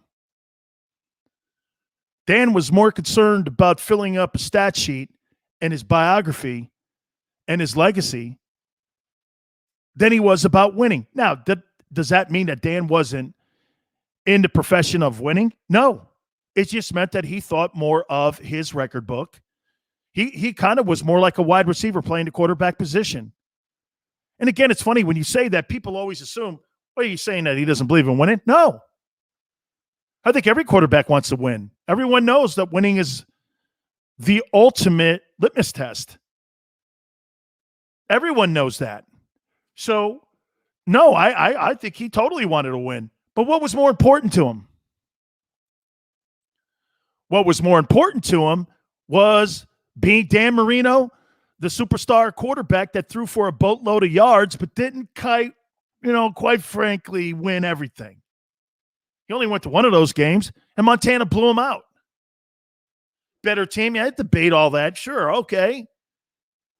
You know what's funny? Everybody that always tries to debate Montana because he had Jerry Rice. Let me just put this out there to you. He didn't have Jerry Rice on that first Super Bowl. Could you name me one player offensively that Joe Montana had in his first Super Bowl? Can you name me one? You can't. Who? Henry Cooper? Freddie Solomon? Those dudes were on that team. Guys, you were like, dude, those guys are just dudes. Right. Montana didn't need Jerry Rice. Jerry Rice needed Montana. Montana won that Super Bowl in Detroit without any of them dudes. John Taylor, Jerry Rice. It was Joe Montana and everyone else and dudes. He didn't really need it. A lot like Brady. Edelman, Amendola, Welker. Those guys are cast-offs. Those guys were lucky to be in the league. But you know what they did? They ran into a dude that wanted to win more than he wanted to fill up his biography. That's what makes him special. That's why that guy's who he is, and that's why Dan Marino is who he is, and it's why we perceive Dan in a different light. You know, I even wonder, 700 touchdowns if he gets to it. It's just something to add on to the legacy. He probably could care less. If those 36 touchdowns, how about this? I guarantee you, if he ended up shy of that and he won his 8th Super Bowl, I could guarantee you he would probably go like this. Who cares? How many times did we see Brady go into a football game? He throws for 150 some odd yards. Fine with him. Brady has to throw for 455 yards. Fine with him. Whatever needed to be done that day to win a ball game, because he knew the winning was going to be how people were going to gauge him. Not these records here, 700 TDs. Brady's greatest accomplishments, it's easy. All-time regular season wins, all-time postseason wins, and most Super Bowl wins. Those are his greatest achievements. There's nothing he has done in his career that remotely comes close to those three categories: regular season wins, most postseason wins, and most Super Bowl wins. What else do you argue? Well, he had a team around him. Really? You don't think Peyton Manning had more talent around him in Indianapolis? Really? Edgerrin James, Marshall Faulk, Reggie Wayne, Marvin Harrison. Same offensive line for 10 years. Jeff Saturday. Tom Moore, the offensive coordinator, who was in the building with him for 10 years straight. They set Peyton Manning up to be a massive success in Indy. And I don't know, winning one Super Bowl, do you think they under or overachieved? I think they underachieved. Ben Roethlisberger won more. Ben's got more Super Bowls than what Peyton Manning did at Indianapolis. I know he goes on to Denver, he wins another one. I get it. I'm just saying, though, Ben did more at one place than what Peyton did at Indy. And look at all the commodities he had around him. Take a look at this one here, too. When Brady was winning Super Bowls, everyone always goes, well, he had Randy Moss. No, he didn't win a Super Bowl with Randy Moss. Got the one, but they never won. This guy won Super Bowls with Wes Welker, Troy Brown, Deion Branch, like Brady and Montana. Dudes. Amendola, Edelman, right? Won with guys like that arguably, if they were on another roster, do you think they even make the ball club? You're probably like, I don't know, man. Right? So 700 TDs sounds great. I wonder if he cares, though. Those three records that he owns, those are the ones that he's always going to be gauged by. Most wins, regular season, postseason, and Super Bowl wins. All right. Hey, UFC 264 this weekend. I am a giant MMA fan. I am a giant UFC fan. I love combat sports. And by the way, if this was around when Big Sills was younger in college, I don't know, man. I may have jumped into this because I really love it. I really do. And Dustin Poirier is going to be taking on Conor McGregor this weekend at TD Mobile Center there in Las Vegas. And I'll tell you this. I asked my wife, who's also a gigantic MMA fan and UFC fan, I said, do you think Conor's got a shot? She's like, if Conor McGregor shows up and not the rich man Conor McGregor, he has a shot because he can knock people out. And he's one of the absolute greatest promoters in the history of that sport. We'll talk to my friend who is the head of combat sports at Yahoo Sports. He lives in Vegas. He'll be at the fight. And you see him all over the place. Jim Rome show everywhere. Our dear friend Kevin Iole will join us next. You keep it here on the National Football Show. I get scared sometimes. Of a lot of things. Joining in. Decisions. The dark. The dark. But I once heard someone say, But as I always say, it's okay to be afraid. as long as you face the fear. And keep moving forward. Wherever you are in life, count on the name trusted in insurance for over 80 years. Independence Blue Cross. The savoring taste of a good bag of beef jerky is so enjoyable at any time of the day, as long as you can find it. Here's what we suggest. Pure Bull Beef Jerky is our answer, and soon it will be yours. Locally produced in the Philadelphia region, this high-quality, healthy protein snack is easy to secure. Go to steersnacks.com, and you'll see hot garlic, tropical heat, Pure Bull dry rub, and our favorite, Huck and Fod. What's that? Huck and Fod. Go now to steersnacks.com. Welcome to the Wildwoods, the perfect place where you can safely do everything or nothing at all. Catch a wave, take a nap, go for a drive, grab a bite. It's your vacation, and we're doing everything we can to make it a safe one. The Wildwoods. Your vacation, your way. The International Brotherhood of Electrical Workers, Local Union 98, is a proud sponsor of The Labor Show with J. Doc and Krause every Saturday night from 6 till 8 p.m. IBEW Local 98's highly trained and superbly skilled electricians are the best in the business, setting the highest safety standards in the electrical industry. So when you're planning your next industrial, commercial, or residential project, choose an IBEW Local 98 union contractor. Learn more at ibew98.org.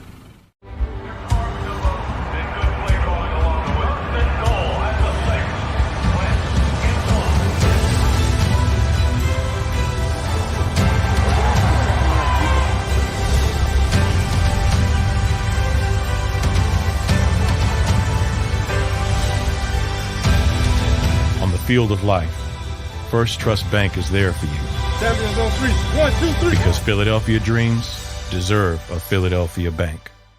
This is a key. It's a family tree. It's a pair of wings. It's a secret handshake. And a ticket to anywhere in the world. It's more than a uniform. It's the door to a world most people only dream of. There's Strong, and then there's Army Strong. Try it on at GoArmy.com.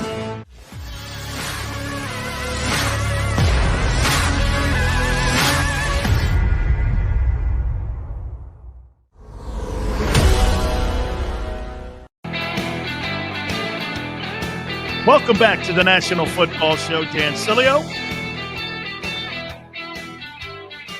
I am looking forward to UFC 264, and I'll tell you something why that sport has grown to where it is today, and boxing is just fading. You know, we're in a society today that we're like the attention span of a gnat, okay? And sitting around and watching a 12-round championship boxing match with dudes that don't do anything and have no personality is not going to be a hook for today's sports fan. MMA is quick. There's not a lot of rounds. You've got to do your damage. There's really so much to it that it just fits the millennial of today. Unless you have characters like Ali, or you have Tyson, or you have, and even Floyd Mayweather. How many people were bored to tears with Floyd Mayweather fights at the end? Watching that guy circle around for 12 rounds, barely hit anybody. They waited too long on the Pacquiao fight, right? Pacquiao Mayweather was a joke. These guys were like the geezers at Caesars. It was so far past its prime that we were all doing this. This fight should have happened 3 years earlier, and it may have been something, right? I mean, it was just poor timing. But when you have people like the Klitschko brothers and you have Floyd Mayweather, those three people, they drove the boxing industry into the toilet. MMA had a chance to like go in there and seize it, and they did. And the personalities that you have now at UFC. Now, look, I don't know if they're the same as we've seen in years past. Anderson Silva, one of my favorite fighters of all time. You know, the Gracies and all them guys were fantastic. Tito and all them. I mean, the legendary fighters. St. Pierre, in my opinion, is one of the greatest fighters, if not the greatest fighter of all time. Guy comes out of retirement and still wins a belt. I mean, he was just sensational. Cormier was great. I always said this, though. You know, Jones was the better fighter. He just had problems getting into the octagon. But what that made was drama. And UFC built off that drama. And you know what else they did? What I loved what Dana did was, Dana White, the president of UFC, remember what he said when he first started it? Never have chicks fighting in this thing, ever. Some of the most iconic fights he's ever had and some of the most iconic promotions he's ever had was with women like Ronda Rousey and now with Amanda Nunez, who, in my opinion, and I'll say this to you, I think Amanda Nunez is the most complete UFC MMA fighter in the history of combat sports. I've interviewed her numerous times. You want to grapple with her? She's Brazilian. She's going to get you on the floor and she's going to choke you out. She's one of the greatest grapplers of all time. You want to box her? She's going to knock the living piss out of you. There's nothing she can't do. I mean, she destroyed Cyborg. And when you put her in that conversation, like, of some of the greatest of all time, she's in the conversation of one of the 10 greatest fighters in the history of UFC. I mean, there's no getting around it. And when Amanda Nunez steps into the ring, you know this, your chances of winning against her are slim to none. Now, will Father Time eventually end up catching her? It always does. It seemingly does, unless you're Tom Brady. But this weekend, you have a guy in Conor McGregor who, in my opinion, is got the Ali thing. He's not Ali in the ring, but he's Ali in promoting and putting on a fight. Conor McGregor has done for UFC. He's a rock star. He's turned himself. Now, if you look at his record over the last 6 fights, they're not very good. But when you watch him and you see the kind of drama that goes around these events that he's involved in, I say to you that there's nobody better, in my opinion, on promoting a fight and promoting an event than Conor McGregor. And Dana White knows this. Fighting Dustin Poirier this weekend. Now, do I think he can beat him? I do. But the big question is going to be, is it going to be the billionaire Conor showing up, or is it going to be the hungry guy who maybe wants to go one last time? You got to remember something, man. And every athlete goes through this. And here's where McGregor is. Okay, when you've got a boatload of money in the bank, do you want to get choked out? Who shows up? Well, only guy I could think of to talk to right now is my dear friend Kevin Iole, and he is the man that covers combat sports for Yahoo Sports, and he joins us live from Las Vegas. A big fight, UFC 264 this weekend, and he joins us right now. Kevin, how you doing, brother? Good, Big Phils. How are you, my man? All good. I just got through, before I brought you on, Kev, I said this. I asked my wife, funny, she's giving me the lead into you. I go, you think Conor's got a shot at Dustin Poirier this weekend? She goes, well, if the millionaire or billionaire Conor McGregor doesn't show up and it's the old school Conor McGregor, I do. But if it's the rich Conor McGregor that shows up, he probably gets killed. Is there something to that? She's right. No, she's right. I mean, I think you look at it, and the big thing is the style that he fights. But the style that he fought in the past when he beat Dustin Poirier the first time, Sills, was this, that he moved, and he had great movement. He had great kicks. You know, he wasn't in one place. He created angles that were difficult for people to face. And, of course, he hit hard. He hit and he kicked hard. You know, in the last couple of years, he's taken a flat-footed boxing stance. He hasn't moved as much. He's been right in front of people. So he's available to be hit. And he was weighing down less on his kicks. So I think there's something to that. But it takes a different level of conditioning to fight the way he fought several years ago. And he hasn't been able to consistently do that. So I think you see now this training camp, the little clips that he's put out. I'm about to head out when I get done with you to head to the press conference, and we'll see him today talk about it. But the clips he's put out, it looks like he's really trying to get where he has that elusiveness and that movement and that agility that made him so great at the beginning of his career. Kevin, do you agree? Because I heard Dana talking yesterday about this. Do you agree that, okay, look, he sold his liquor business. You know, he's worth like $300 million now. He's got all this. You think he's in a position now, because I don't know if you or anybody else puts him in the top 10 as fighters. Promoters, he's got everything that Ali had, but I don't know if we look at him as, you know, the St. Pierre's or the Anderson Silvas and those kind of guys. A fight like this, he wins this. Does that elevate him, and does that maybe motivate him going out, not only being one of the greatest promoters, but also being one of the greatest UFC fighters? Well, if he ended his career today and the fight didn't happen on Saturday, he'd go down as one of the greatest UFC fighters in history and absolutely the number one draw in the sport's history. No question about it. So, I mean, his legacy is secure. All he can do is enhance it. And, I mean, it's just, levels of greatness. It's like, how good is Tom Brady with 4 Super Bowls compared to 6 Super Bowls, right? I mean, what is the difference? And I think that's kind of where we're at with Conor McGregor.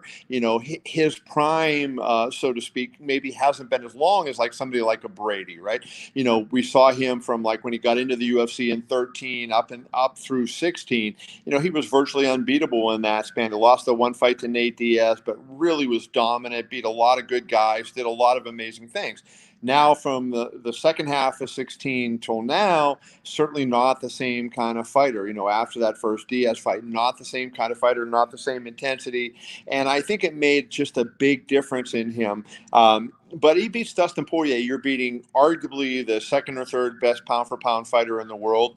That arguably the best lightweight in the world. That is saying something.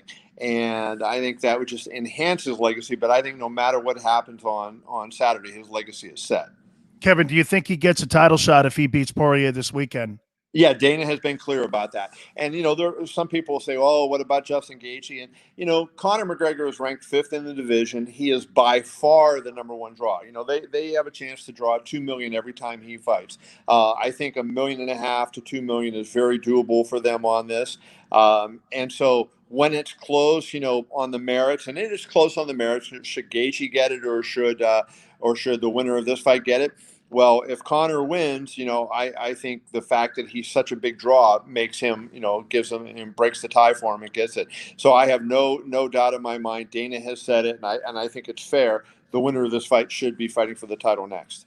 Kevin, I would imagine then that no matter what happens then on Saturday night, that Nate Diaz 3 fight is always out there. People, right, like you said, I mean, if he doesn't win this weekend, you're talking about a guy who's going to get 2 million buys. I mean, no matter who he fights, I'm buying the fight because of him this weekend, not because of Dustin. No disrespect to Dustin. Dustin helps me want to buy that fight because it's a competition in the ring, but it's clearly because it's Conor McGregor. So that third Diaz fight's always out there for him. Maybe that's out there for him to make some other money, right? Yeah, there's no doubt. I mean, let's say he loses and gets knocked out in this fight. There's going to be a lot of people saying the end is at hand for Conor McGregor. No, he's going to turn around and he's going to fight Nate Diaz. They're going to sell 1.5 million, 2 million pay-per-view fights. The world is going to go crazy. There's going to be trash talk like you can't believe, and everybody will be into it. I think if he loses this fight, what we may say is that his days as a great fighter are over. He's still a very good fighter, but as a great fighter, and there's a difference, and that, he wouldn't be great anymore, but he's still a very good and entertaining fighter, has the ability to sell tickets, to sell pay-per-views, and a fight with Diaz would be off the hook crazy.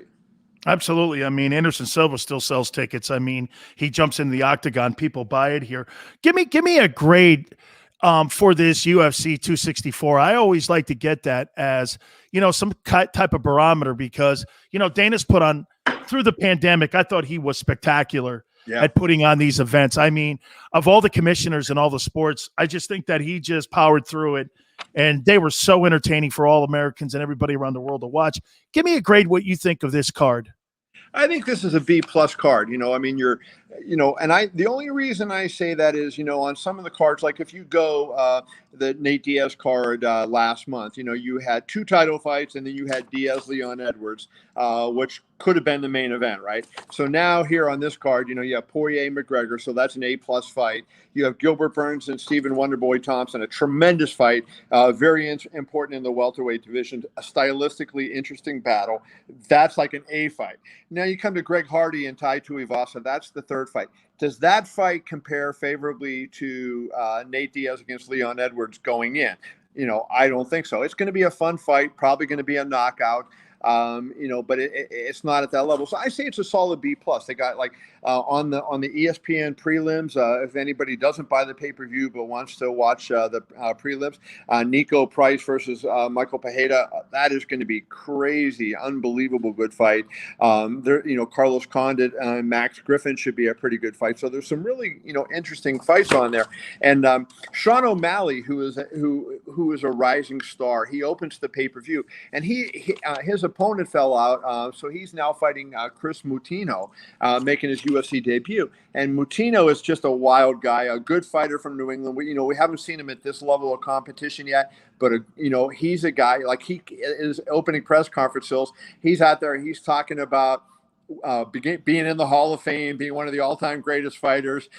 He was working in a paint factory. He was working 80-hour weeks, and he decided to quit to commit everything to fighting. And he said he guaranteed his fight with O'Malley would be the best fight on the card. So that is a fun fight too. So I think it's a really strong card. Not their best, except that when you go, I have Conor McGregor on the top. Everything else flows from that. Let me just ask you here then, with all that you just said, the most intriguing to you, the non-main event. Which one of these fights are you going to be isolating on going, this could tell me a lot about this particular player here and whether or not this guy ascends here in the rankings of UFC? Well, I think, you look at that Gilbert Burns and Stephen Thompson fight. So Stephen Thompson's one of the rare karate fighters out there. He's a guy that, he was like 60-0, I think, in kickboxing. And then he went into the UFC, and he's just been phenomenal. He had 2 title shots. He lost one that a lot of people thought he won, and the other one was a draw against Tyron Woodley. So now he's ranked number 4, looking to get a shot at the champion Kamaru Usman. Usman has fought numbers 1, 2, and 3, but he has not fought Stephen Thompson, who's number 4. But in his way is Gilbert Burns, and Gilbert Burns is a black belt in jiu-jitsu, just an unbelievable jiu-jitsu player who has developed into a really good striker. And this is going to be fascinating because Thompson is so hard to get off his feet. He looks like he's a guy, like he's a stick, and you should be able to just take him down, but he's very difficult to get off. He has unbelievable kicks. He has really good takedown defense. He knows what he's doing. He tends to frustrate guys. I think that fight, there's significance to it. Burns told me that he knows that Dana White said the next title shot's going to Colby Covington.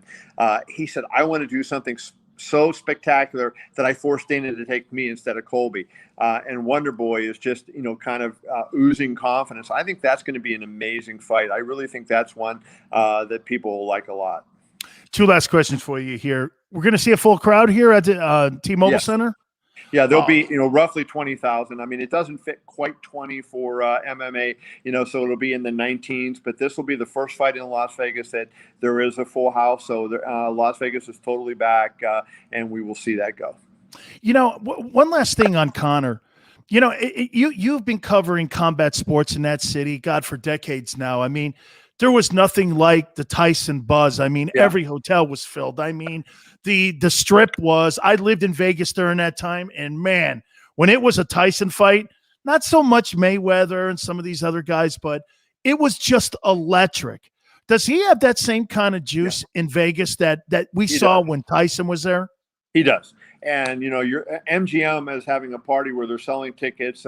It's a viewing party. They're bringing some UFC fighters in to be at the party to entertain the fans in between fights that are there.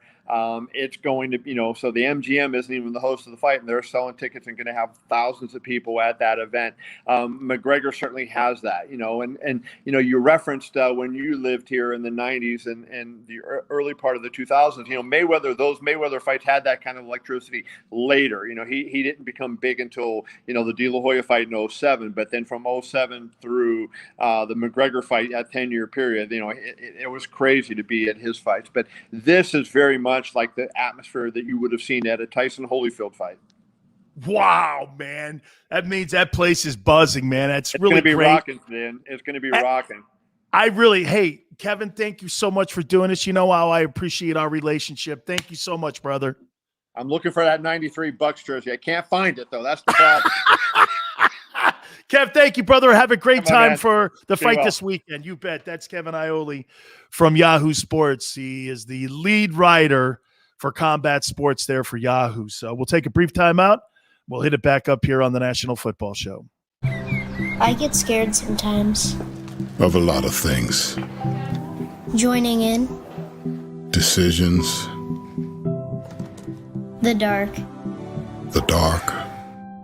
But I once heard someone say, But as I always say, it's okay to be afraid. as long as you face the fear. And keep moving forward. Wherever you are in life, count on the name trusted in insurance for over 80 years. Independence Blue Cross. The savoring taste of a good bag of beef jerky is so enjoyable at any time of the day, as long as you can find it. Here's what we suggest. Pure Bull beef jerky is our answer, and soon it will be yours. Locally produced in the Philadelphia region, this high-quality, healthy protein snack is easy to secure. Go to steersnacks.com, and you'll see hot garlic, tropical heat, Pure Bull dry rub, and our favorite, Huck and Fod. What's that? Huck and Fod. Go now to steersnacks.com. Welcome to the Wildwoods, the perfect place where you can safely do everything or nothing at all. Catch a wave, take a nap, go for a drive, grab a bite. It's your vacation, and we're doing everything we can to make it a safe one. The Wildwoods. Your vacation, your way.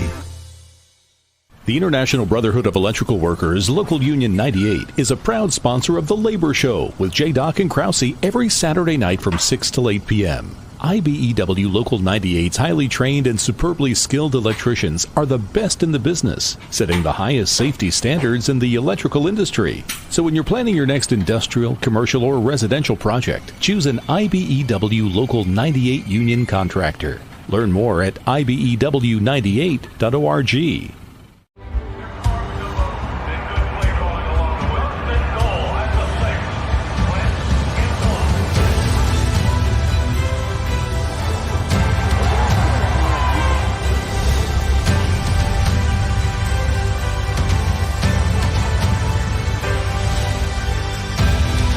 On the field of life, First Trust Bank is there for you.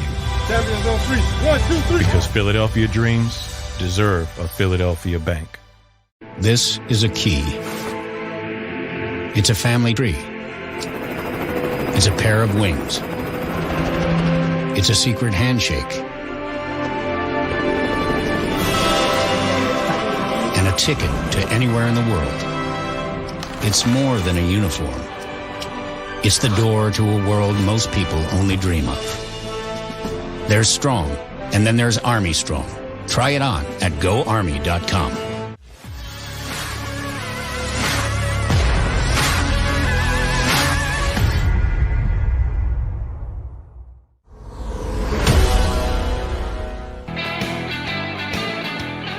Welcome back to the National Football Show. Looking forward to UFC 264 this weekend. Dana White, the commissioner of UFC, has done such a great job, man. His opinion of Anthony Fauci and them dudes at the CDC, care less. What did he do? He rented an island. This guy didn't care. That's what I tell you. And we opened up the show talking about how Major League Baseball's afraid. The NBA, look at what they're going through. There's more drama between two women that are broadcasters than actually Game 2 tonight. Dana White just went, I don't care. Dana, what about I don't care. He just cares. Dana cares about two things when it comes to his fighters. Okay? They make weight, and they show up on time. That's it. He could care less. Dude, you know what that reminds me of? John Madden used to have a rule. Show up on time and play like hell. That other stuff is stupid. Dana didn't care. Pandemic. Couple guys that treated that pandemic, dare I say, like a bitch. And I'll tell you, you know how you know what they did? Watch this. Nick Saban went like this. I don't care if there's a pandemic, a nuclear bomb. I don't care what it is. We're going to win a national championship. And all you other guys out there can complain about this, about that. We're going to win a championship. And they did. Dominated. Okay? And another guy, Tom Brady. I don't care about pandemics. I don't give a crap that I'm on a new team. We're going to win. Win a Super Bowl. Dana said the same. I'm putting my... We're not going idle like these other wormy leagues. We're not doing any of that. And I think Americans and people around the world rewarded Dana White with the fact that he barreled through it. He turned out to be right in the end.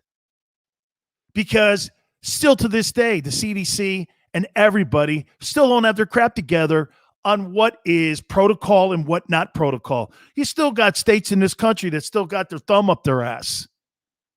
Dana's like, I'm not sitting around waiting for people that are like lawmakers to worry about my sport. They can't even get their own crap together. He was right. You think he was going to let people in Washington, D.C. control the narrative of UFC? Never happened. Those people can't get out of their own way anyway. And he was not going to let people who can't make decisions or have half-cocked decisions control his league. So what did Dana do? Held it at his own facility, rented out an island, right? I mean, I just admired the guy and what he did. Barreled through it, didn't care. How many times you hear him drop F-bombs when people were asking him questions about COVID? He goes, I don't effing care what you think. By the way, you know how to get Dana fired up? Ask him about Oscar De La Hoya. Oh. Somebody asked him about Oscar De La Hoya once, and he goes, hey, you see Oscar is going to try to get back in the ring. And Dana White goes, yeah, cocaine costs a lot of money. Coke's a lot of money, man, you know? And when you're an addict like that, you know, I mean, it costs a lot of money. Doesn't shock me he's got to get, it's probably broke. Just bring up Oscar De La Hoya. And Coke costs a lot of money. One of the greatest sound bites of all time. He hates that guy. Ugh. So it makes Dana White, though. Great commissioner. Not afraid. Throws his onions on the table. So it makes that guy spectacular. All right. So a couple more football notes here. Doug Peterson. And I'm efforting him to come on the program the next couple days. Former head coach of the Philadelphia Eagles. And I go, Coach, what do you, he goes, well, they're still paying me on my contract, so I really don't have to do anything this year. And plus, it's in my best interest just to sit back and watch the landscape play out. Let's take a look at this, for instance. Where do you think there's going to be openings next year in the NFL? Let's take a look at that. Could there be an opening in New York? I don't think so. I think Judge is maybe secure in there. Okay. I don't know if you're going to bring in Doug Peterson into that environment. So I kind of think that seat's not really hot. Okay. What about Minnesota? Mike Zimmer. Got to win, man. Got a lot of talent on that football team. Keep an eye out for that. Doug Peterson in the NFC North with that Vikings team. Run the ball with Dalvin Cook. Probably need to change at the quarterback position. Kirk Cousins is kind of okay. Right? I mean, that football team's good. They're going to be, and they're better on defense. They have to win. If they have one of those years like they did a year ago where they're flopping around, Mike Zimmer's not going to keep that gig. He's not going to keep that gig. How about this one here? How many more years do you think Bruce Arians has in Tampa? We had Bruce on this program. Bruce goes as long as it's fun. Could you see Bruce Arians kind of bowing out when Brady bows out? What would keep him around? Developing another quarterback like Kyle Trask, the kid they drafted out of Florida? I don't know. Does he want to do that at 69, 70 years of age? Also, how about New England? Everybody's so slam dunk sure that it's going to be Josh McDaniel taking over because McDaniel turned that Colts job down. Correct me if I'm wrong, but did I not see that guy fall all over himself in Denver? Right? I mean, are you sure that's the guy? Wouldn't you, if you're New England, if anything, don't you look at potentially trying to bring Mike Vrabel, a former Patriot himself, and the way that guy plays defense and the way that guy is a cerebral thinker as a head coach? Look at the project that he brought in with Ryan Tannehill, and he turned Ryan Tannehill around. Wouldn't that be somebody more comfortable for you if you knew, and you know Vrabel knows the environment in New England? Josh McDaniel? Man, I don't know. I look at Josh McDaniel, and I see a substitute teacher. I look at Mike Vrabel, I see a leader. Same thing with, don't kid yourself. Doug Peterson is going to be the hottest commodity for a head coaching candidate that's out there this coming offseason. Him and Eric Bieniemy, okay, are going to be the two top candidates to get a job when it comes to coaching in the NFL next year. Mark my words. Those guys are going to be front and center to be considered for a head coaching position. You know, there's always turnover in this league. Denver's going to be a place that you could see a coaching change. Okay? By the way, I'll say it one more time to you. When you're a coach and you've been around, as long as you've been around, Pete Carroll's going to be 71 years old. How much more are we looking at with that before Pete puts his hand up? You think he's going to coach until he's 75? Man, I don't know. Right? I don't know. Seattle could be a spot for him. Doug's going to have a choice of places that he's going to be able to pick to coach. You can bet your rear. Hey, by the way, coach is moving. Sean Payton may be sick and tired of being in New England, or excuse me, in New Orleans. Maybe there's a place that he wants to go where there's a quarterback where he can go for a ready-made fit. Okay. Could you see him in New York eventually? Could you see him in Dallas? Remember, that's where he kind of cut his chops there under Bill Parcells, was in Dallas. And there leads me to Dallas. Doug Peterson, Cowboys. Mike McCarthy doesn't win a lot of ball games, and Mike McCarthy has another year that he had a year ago. Eventually, you're going to say this about Mike McCarthy. Okay, it was Favre and it was Rodgers in New England. The same way people are starting to whisper in corners, hey, man, you know, Bill didn't really have that great a year this past year. Now, you're going to throw COVID into that conversation for Belichick. But this year, aren't you going to do this with Belichick when you're having conversations about whether or not he turns that program around? Man, it was more. Watch this. When we look at that dynamic now between Brady and Belichick in New England, do we not do this now? It was more Brady. Brady goes to a brand new environment, and he wins a Super Bowl. I mean, there's no way other than to look at it that way, right? Before it maybe was 50-50. Now you're looking at 60-40. Some may even say 70-30. That it was Brady in that building. Because you know what you also add in? What was Bill in Cleveland? You were like this. Well, you know, he got fired there too. Was it so that he just ran in to the greatest quarterback in the history of the league? And that's what Mike McCarthy faces in Dallas. Okay? Dude, you had Favre and you had Aaron Rodgers. I mean, I don't know about you, but it's like having Michael Jordan on your team. Mike, turn and shoot. Let's go win some championships. I'll get out of your way. Right? Let me get the hell out of your way here. So Doug's going to have a chance. Bieniemy and him will be leading candidates when it comes to this coming offseason for teams looking for new head football coaches. I want to throw this at you too. I saw Sean McDermott, the head coach of the Bills, make this statement. And I think it was even this morning that he made this statement. The Josh Allen deal will work itself out. Really. The contract extension is going to work itself out. What does that mean? You know what it means? It's code for this. Hey, did you see the Jared Goff and the Carson Wentz deal? Why would I sign a player before his contract is up? Nobody's going to go down that route any longer. Nobody is. And nor should. And you know what kills me? I hate talking like somebody in management.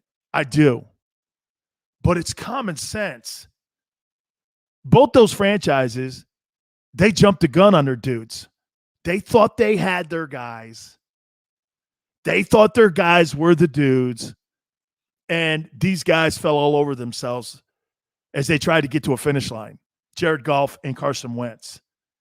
And you don't think both those organizations regret signing those contracts for Wentz and for Jared Goff?